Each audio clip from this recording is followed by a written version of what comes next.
Hello বন্ধুরা, তো কথা বলে নেব সাই লাইফ সায়েন্স এই আইপিওকে নিয়ে। এই আইপিও নিয়ে কথা বলার আগে প্রথমে একটু মার্কেটের দিকে চোখ রাখতে চাই। মার্কেট মোটামুটি আজকে নেগেটিভ বা মোটামুটি নিউট্রাল বলা চলে। আর নিফটি ফিফটির যে চার্টটা আমি লাগিয়ে রেখেছি, এখানে আমি যদি ওয়ান ডে চার্টে যাই তাহলে দেখতে পাচ্ছেন যে একটু ভোলাটাইল ছিলই, তবে এই দুটো মানে 200 ডেজ ইএমএ এটা আর একটা হচ্ছে পিভট, এই দুটোর মধ্যেই কিন্তু মার্কেট মোটামুটি ঘোরাফেরা করেছে। তো এখানে রেজিস্ট্যান্স ফিল হয়েছে, তারপরে ব্যাক করে এসে এখানে কিছুটা সাপোর্ট নিয়েছে 200 ডেজ ইএমএর ওপরে, তারপরে আবার রেজিস্ট্যান্স, আবার এখানে সাপোর্ট, আবার কিছুটা ওঠার চেষ্টা করে কিন্তু এখানে ব্রেক করেছে 200 ডেজ ইএমএ, তারপরে কিন্তু আবার সামলে নিয়ে মোটামুটি 200 ডেজ ইএমের ওপরে কিন্তু একটা ভালো টেকনিক্যাল চার্ট প্যাটার্ন বানিয়ে কিন্তু ক্লোজিং দিয়েছে। তো আশা করা যায় এখনও পর্যন্ত টেকনিক্যালি মার্কেট কিন্তু নেগেটিভ নয়। আর যদি কালকে এর ওপরে গিয়ে ক্লোজ হতে পারে, মানে পিভটের ওপরে প্রায় 24,700-র ওপরে, সেখানে কিন্তু মার্কেট মোটামুটি বলা হবে যে টেকনিক্যালি পজিটিভ। যাই হোক, আমরা কথা বলবো সাই লাইফ সায়েন্স আইপিও নিয়ে। তো এখানে পেজটাতে এসেই আমরা প্রথমে যেটা লক্ষ্য করব সেটা হচ্ছে বুক বিল্ড ইস্যু এবং 3042 কোটি টাকা। তো বুঝতেই পারছেন এটা একটা মেন বোর্ড আইপিও এবং সাইজটা কিন্তু খুব একটা ছোট নয়, যথেষ্টই বড়। এটা একটা এখানে যেটা লেখা আছে যে combination of fresh issue 1.73 crore share. যাই হোক, এটা আমরা নিচেও দেখতে পাবো। তো এটা মোটামুটি কম্বিনেশন অফ ফ্রেশ ইস্যু আর অফার ফর সেল দুটোই কিন্তু থাকছে। কত কত অ্যামাউন্ট আমরা একটু পরেই দেখে নিচ্ছি। এবার দেখে নেব টাইমলাইন, পুরো টাইমলাইনটা এখানে দেওয়া আছে। আইপিও ওপেন ডেট হচ্ছে 11 ডিসেম্বর। প্রসঙ্গত আমরা এটাও বলে রাখি যে এর আগে আমরা আইপিও রিলেটেড ভিডিও বানিয়েছি, এরকম দুটো আরও আইপিও আসছে কিন্তু ডিসেম্বর 11তেই। আর আইপিওর ক্লোজিং ডেট হচ্ছে 13 ডিসেম্বর। বাকি যেগুলো থাকে বেসিস অফ অ্যালাউন্টমেন্ট হচ্ছে 16 ব্লাবলা। এখানে লিস্টিং ডেটটা ইম্পর্ট্যান্ট, লিস্টিং ডেট হচ্ছে 18 ডিসেম্বর। 18 ডিসেম্বর কিন্তু বাকি দুটো আইপিও কিন্তু এখানে লিস্ট হবে। এদিকে দেখতে পাচ্ছেন যে ফেস ভ্যালু 1 রুপি পার শেয়ার। এখানে প্রাইস ব্যান্ডটা রাখা হয়েছে 522 থেকে 549। মোটামুটি ঠিকঠাক প্রাইস আছে, কোনো অসুবিধা নেই। রিটেলদের মনে হবে না যে অনেক টাকা দাম। লট সাইজ হচ্ছে 27টা, সুতরাং আপনি যদি একটা লট অ্যাপ্লাই করতে চান তাহলে কিন্তু আপনাকে 27খানা শেয়ারের জন্য অ্যাপ্লাই করতে হবে। এখান থেকে দেখতে পাচ্ছেন যে টোটাল যেটা অ্যামাউন্ট সেটা হচ্ছে 3042, তার মধ্যে ফ্রেশ ইস্যু যেটা আসছে খুব একটা কম নয়, তবে আমি কমই বলবো, সেটা হচ্ছে প্রায় 950 কোটি মতো। আর অফার ফর সেল যেটা সেটা হচ্ছে বাকিটা 2092 কোটি। এটা বিএসসি এনএসসি দুটোর উপরেই লিস্টিং হবে স্বাভাবিক। রিটেলদের জন্য যে পোর্শনটা রিজার্ভ করা আছে সেটা হচ্ছে নট লেস দেন 35%। মোটামুটি ভালো রকমই রিজার্ভেশন আছে রিটেলদের জন্য।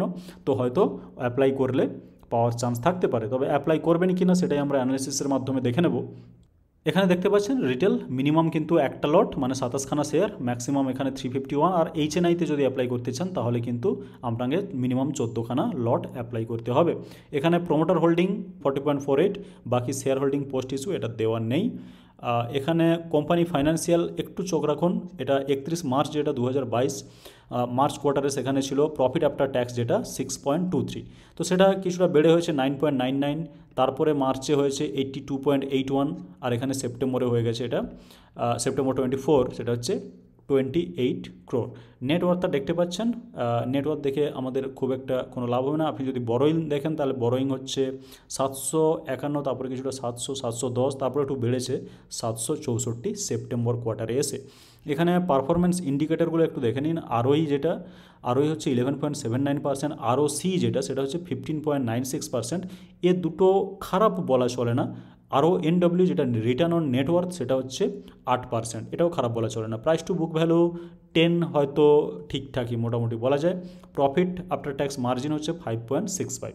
আর্নিং পার শেয়ার এখানে দেখতে পাচ্ছেন প্রি আইপিও যেটা 4.34, পরে সেটা কিন্তু কমে হয়ে যাচ্ছে 2.69।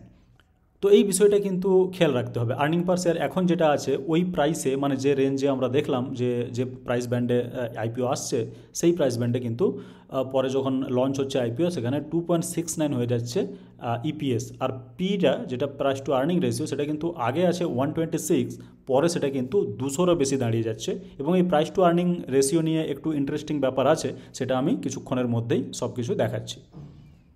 আপাতত এখানে আর সেরকম কিছু ইম্পর্টেন্ট নেই। আমি যদি একটু কম্প্যারিজন করতে চাই, একটু কম্প্যারিজন করাটা দরকার, তার কারণ এটা যে ধরনের বিজনেসে আসে সেই ধরনের বিজনেসে কিন্তু আরও অনেক কোম্পানি কিন্তু আছে। যেমন এখানে একটা পিয়ার কম্প্যারিজন দেওয়া হয়েছে, দেখতে পাচ্ছেন Sai Life Sciences IPO peer comparison. Sai Life Science এখানে আর্নিং পার শেয়ার দেখানো হয়েছে 4.57।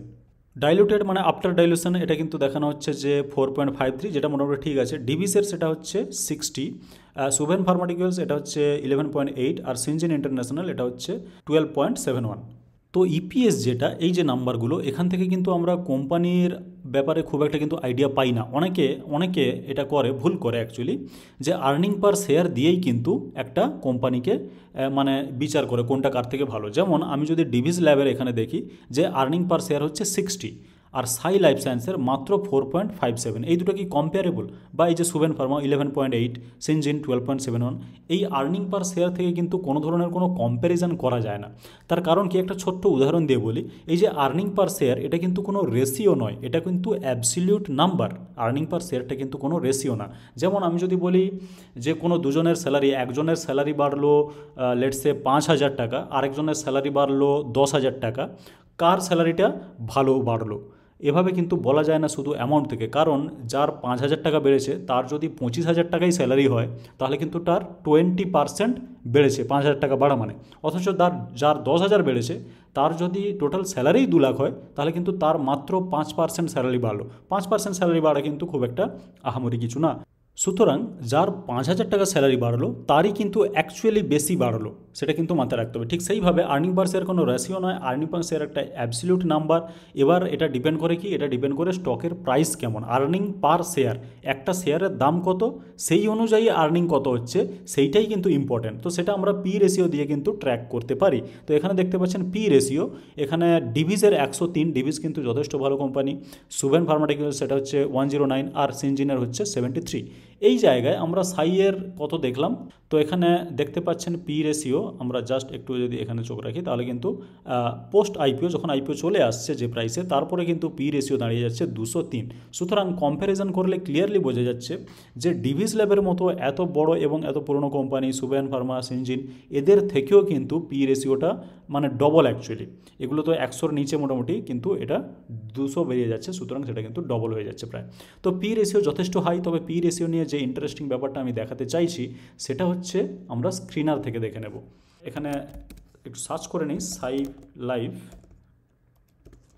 এখানে প্রথমে দেখুন স্টক পি যেটা, সেটা হচ্ছে 1081, যেটা কিন্তু মানে হিউজ। এবং আরোই এখানে কিন্তু কম দেখানো হয়েছে 1.20, আরও সেই কিন্তু 6.18। তো এখানে স্ক্রিনারে কিছু উল্টোপাল্টা থাকতে পারে, কিভাবে ক্যালকুলেট করছে স্ক্রিনার সেটার উপরে ডিপেন্ড করছে। আমরা যদি 1081-কে নাও মানিনি, আমি যদি জাস্ট এইটাই দেখি এখানকার যেটা, সেটা কিন্তু 200। সুতরাং 200টাও কিন্তু কম নয়, ঠিক আছে। বাকি এখানে আমরা যদি স্ক্রিনারে আরেকটু রেজাল্ট দেখতে চাই, ফর এক্সাম্পল এখানে যদি পিয়ার কম্প্যারিজন দেখেন, পিয়ার কম্প্যারিজন যেমন জিএমআর, এরপরে এসজেবিএনের সঙ্গে হয়তো কিছুটা কম্প্যারিজন হতে পারে। রাইট, সিএমএস ইনফোসিস্টেম, এগুলোর সঙ্গে কিন্তু কম্প্যারিজন করা যায় না সাই লাইফের। সেই জন্য আমি এই ক্ষেত্রে স্ক্রিনারকে কিন্তু খুব একটা ভরসা করছি না। তো এখন প্রফিট অ্যান্ড লস যদি আপনি দেখেন, তাহলে কিন্তু 2019-এ সেটা 73 কোটি, 2021-এ 20 গায়েব, 21-এ কিন্তু 61, 22-এ 6 মাত্র, এবং বিশাল বড় ড্রপ এটা 21 থেকে 22, এবং 23-এ গিয়ে কিন্তু সেটা 10, ঠিক আছে। তো ক্লিয়ারলি বোঝা যাচ্ছে যে 19 থেকে 23-এর মধ্যে কিন্তু সেরকম কোনো গ্রোথ, আমরা প্রপার গ্রোথ কিন্তু লক্ষ্য করছি না, বরং বিগ ড্রপ হয়েছে প্রফিটে। আর এখানে যেটা দেওয়া আছে সেটা কনফিউজিং হতে পারে। যেমন এখানে দেখতে পাচ্ছেন যে 22 থেকে কিন্তু দেওয়া আছে, 22 থেকে 6 এখানে, তারপরে প্রায় 10, তারপরে 82, তারপরে সেপ্টেম্বর কোয়ার্টারে 28। তো এখানের সঙ্গে একটু যদি কম্পেয়ার করেন, তাহলে কিন্তু দেখতে পাচ্ছেন 6, 10 আর 2024-এরটা এখানে দেওয়া নেই। সুতরাং 2022 থেকে যে প্রফিটটা আনছে, সেটা একটু কনজিস্টেন্ট লাগলেও তার আগে কিন্তু অলরেডি বিশাল ড্রপ বা বিশাল ধাক্কা খেয়েছে আমি বলবো। সুতরাং এই ক্ষেত্রে একটু রিস্ক থেকেই যায়, যেহেতু একটা কনসিস্টেন্ট গ্রোথ কিন্তু আমরা দেখতে পাচ্ছি না, বা একটু মিসিং লাগছে। যাই হোক, আমরা যদি এর জিএমপিটা দেখতে চাই, যে কোম্পানি মোটামুটি অ্যানালিসিস করলাম, কিন্তু আমরা যদি অ্যাপ্লাই করি বা পাইও, তাহলে এই আইপিও থেকে আমরা লিস্টিং গেন কেমন পেতে পারি। তো লিস্টিং গেন কিন্তু এখানে কোনো অ্যাট্রাকটিভ কিছু না, 5%, 4%, 7%, 7%। তো এখানে কিন্তু অ্যাট্রাকটিভ কিছু না। সে কারণে আমি বলবো যে যেহেতু পি রেশিওটা হাই, প্রায় 200, আর মোটামুটি পি রেশিও এখানে যেটা দেখাচ্ছে সেটা ধরলে তো মানে হিউজ, একেবারে 1081 পি। সে কারণে আর বাকি যেটা আমি প্রফিটের যেটা দেখলাম, আমরা প্রফিট কিন্তু সেভাবে কনসিস্টেন্টলি গ্রো করছে না, বা মাঝে মাঝে এই বিগ ড্রপ এসেছে, যেটা 19 থেকে 22-এ এসেছে। সে কারণে আমার হয়তো একটু কোথাও না কোথাও খটকা লাগছে। আর সাই লাইফ নিয়ে কিন্তু আমার ভিডিও বানানোর খুব একটা ইচ্ছে ছিল না, তবে কমিউনিটি থেকে আমি একটা কমেন্ট দেখাতে চাই। এখানে দেখতে পাচ্ছেন যে সাই লাইফ সায়েন্স রিভিউ কোনো বন্ধু বলেছিলেন, সেই কারণে কিন্তু আমি সাই লাইফের একটা ভিডিও বানাচ্ছি, কিন্তু সাই লাইফের প্রতি আমার কোনো ইন্টারেস্ট নাই। এখানে এই বন্ধু কিন্তু আগেও জিজ্ঞেস করেছেন যে বেল শেয়ার কেনা আছে, তো বেল শেয়ার অ্যাকচুয়ালি বেল শেয়ারের ভ্যালুয়েশন একটু হাই আছে এই মুহূর্তে। আর যেহেতু এই ধরনের কোম্পানিগুলো একটু দৌড়ে নিয়েছে, সে কারণে কখন দৌড়বে কিভাবে দৌড়বে এটা কিন্তু বলা যে কোনো কারোর ক্ষেত্রেই মুশকিল, ঠিক আছে। আর যদি লং টার্ম ইনভেস্টর না হয় তাহলে শর্ট টার্মে তো সত্যিকারের কথা বলতে যে কোনো স্টককে ট্র্যাক করা খুব মুশকিল। আর বাকি এখানে বেল নিয়ে সেভাবে কিছু ডিটেলসে বলার নেই। আমার মনে হয় এটা একটা কমন প্রবলেম, আমরা অনেক সময় স্টক কিনি এবং সেটা নিচে চলে আসে, সে কারণে ঘাবড়ানোর কিছু নেই। আর বেলের ক্ষেত্রে মোটামুটি ওই সেক্টর পুরো যখন দৌড়বে আশা করি বেলও দৌড়বে। আর বেল মোটামুটি এখন মানে লাইফ টাইম হাইবের কাছাকাছি আছে, সেই জন্য স্টকটার দিকে একটু লক্ষ্য রাখুন এবং সুযোগ পেলে নিজের ইচ্ছে মতো কিন্তু কেনাবেচা করুন। যাই হোক, ভিডিওতে এটুকুই। ভিডিওটি ভালো লেগে থাকলে ভিডিওকে লাইক করে দিন আর চ্যানেলটিকে সাবস্ক্রাইব করে রেখে দিন, যাতে করে আমাদের প্রত্যেকটা ভিডিওর আপডেট আপনি সঙ্গে সঙ্গে পেয়ে যান। আর ভিডিওটি দেখার জন্য আপনাকে অনেক ধন্যবাদ।